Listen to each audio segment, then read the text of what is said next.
Hi, this is Engineer AIG. This problem came to me when I was preparing for my board exam. Pause the video and give this problem a try, and when you're done, I will show my solution.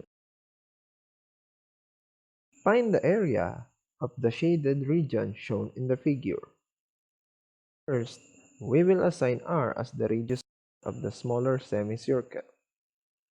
Then, we will connect the centers of the semicircle to form a right triangle.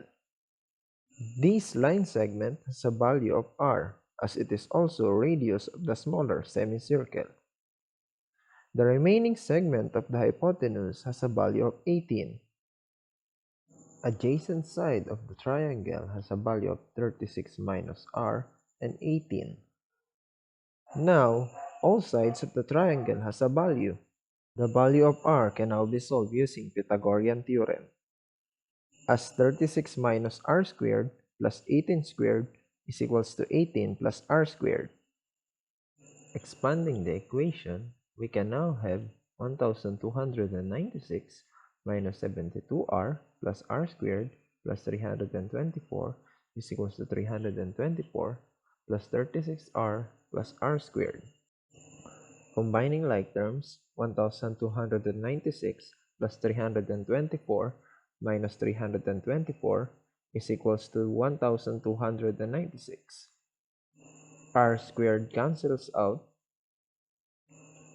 72r plus 36r is equals to 108r.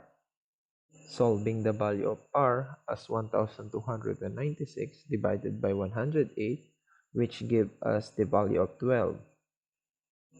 We can now compute for the area of the quarter circle as pi multiplied by 36 squared divided by 4 minus the area of the white small semicircle, which is pi multiplied by 18 squared divided by 2. That will give us the value of 162 pi.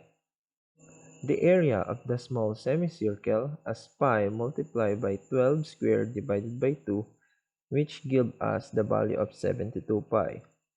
Finally, we can now compute for the shaded area as 162 pi minus 72 pi, which gives us the answer 90 pi. Did you get it right? Please like this video and hit the subscribe button on my channel.